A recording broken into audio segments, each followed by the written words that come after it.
Olá, graça e paz, tudo bem?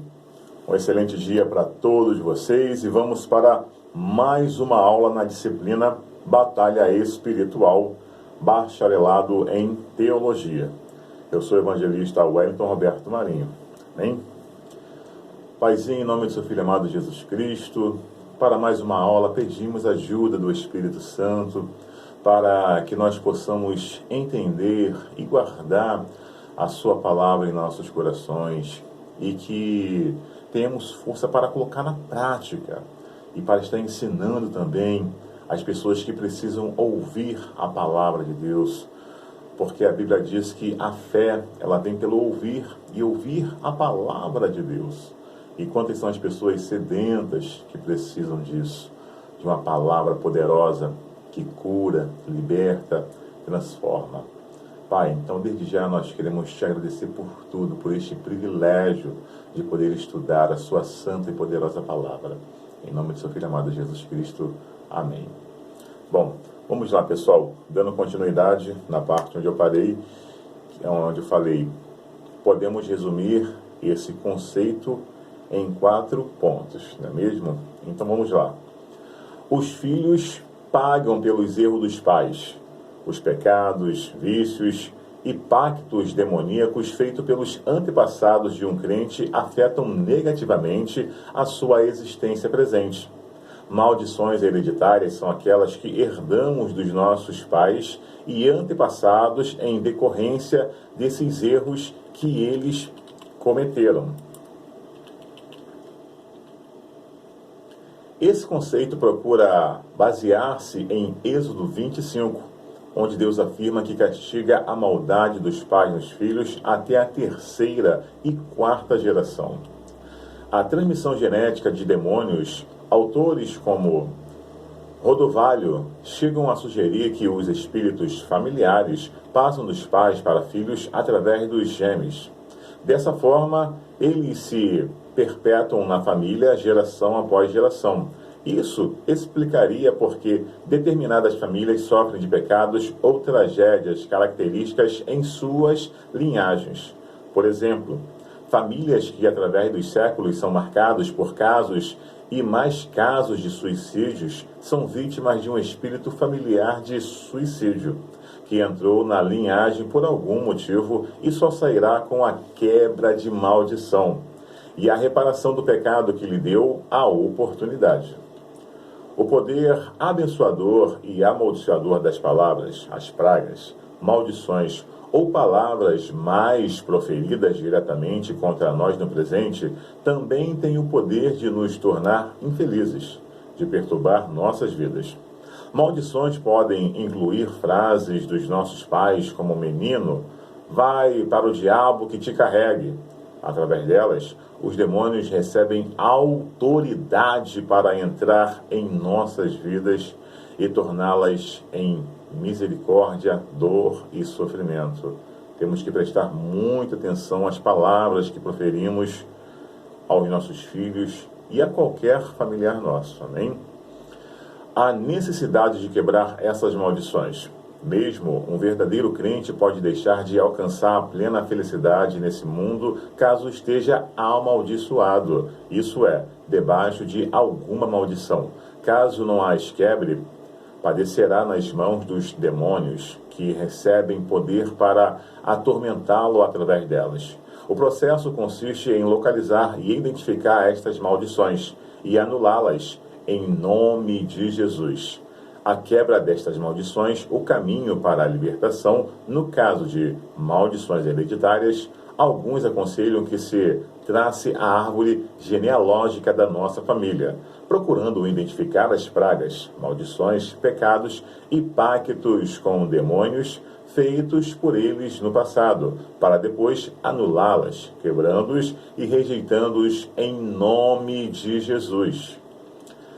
É verdade que podemos experimentar as consequências dos erros da nossa família. Também é verdade que palavras podem ser usadas para destruir vidas. É igualmente verdadeiro que podemos rejeitar todas as obras das trevas, cuidar das nossas palavras e não sermos conviventes com os pecados de nossos antepassados e parentes ao nosso redor. Contudo, o ensino de quebra de maldições vai muito além disso. Existem 4 críticas que podemos fazer a ele. Uso parcial da evidência bíblica. Geralmente, o texto usado para defender o conceito de que os filhos pagam pelos erros dos pais é Êxodo 25, onde Deus ameaça visitar a maldade dos pais nos filhos, até a 3ª e 4ª geração dos que o aborrecem. Entretanto, ensinar que Deus faz cair sobre os filhos as consequências dos pecados dos pais é só metade de verdade. A Escritura nos diz igualmente que, se um filho de pai idólatra e adúltero vir as obras más de seu pai, temer a Deus e andar em seus caminhos, nada do que o pai fez virá cair sobre ele. A conversão e o arrependimento individuais quebram na existência das pessoas a maldição hereditária, um efeito somente possível por causa da obra de Cristo. Este foi o ponto enfatizado pelo profeta Ezequiel em sua pregação ao povo de Israel da época. Leia cuidadosamente Ezequiel 18. A nação de Israel havia sido levada um cativeiro para a Babilônia e os judeus cativos se queixavam de Deus dizendo: os pais comeram uvas verdes e os dentes dos filhos é que embotaram. Ezequiel 18:2. Ou seja, nossos pais pecaram e nós é que sofremos as consequências. Eles estavam transferindo para seus pais a responsabilidade pelo castigo divino que lhes sobreveio, que foi o desterro para a terra dos caldeus. Achavam que era injusto que estivessem pagando pelo pecado da idolatria dos seus pais. Usavam um provérbio da época, que nos nossos dias seria mais ou menos assim: nossos pais comeram a feijoada, mas nós é que tivemos a dor de barriga. Através do profeta Ezequiel, Deus os repreendeu afirmando que a responsabilidade moral e pessoal é individual diante dele. A pessoa que pecar, é ela quem morrerá, não o seu pai ou sua mãe. E que pela conversão e por uma vida reta, o indivíduo está livre da maldição dos pecados de seus antepassados.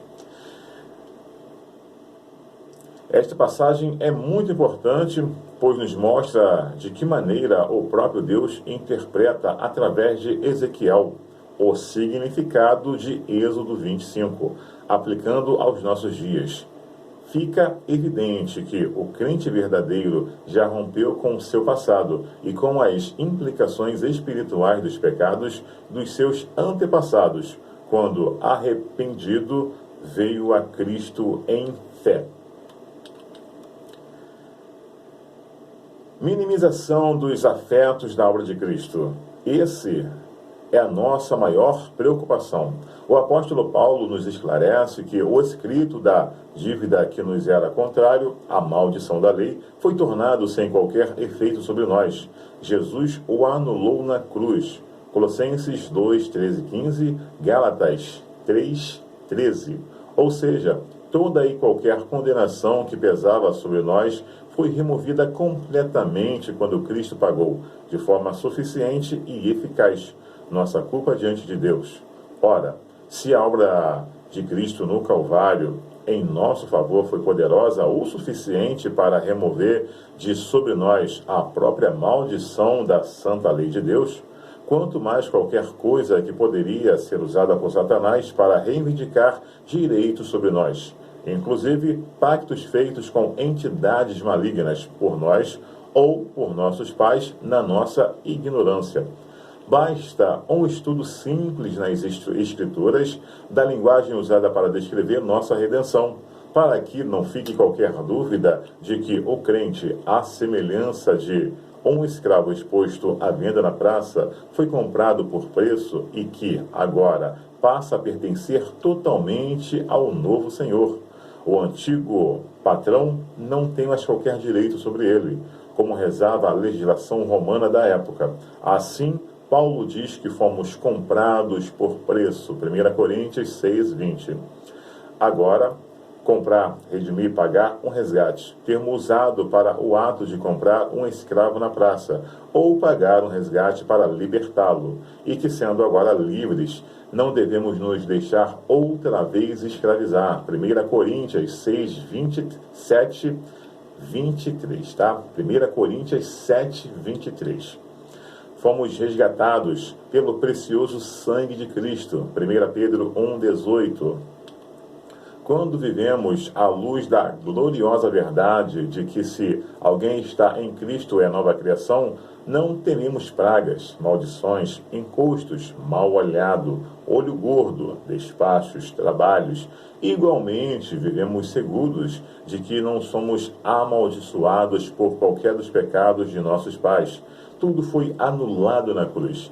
Não estou dizendo que os verdadeiros cristãos gozam de uma imunidade automática quanto à influência de espíritos malignos. É preciso revestir-se da força do Senhor e de toda a armadura de Deus para que possam resistir às astutas ciladas do diabo.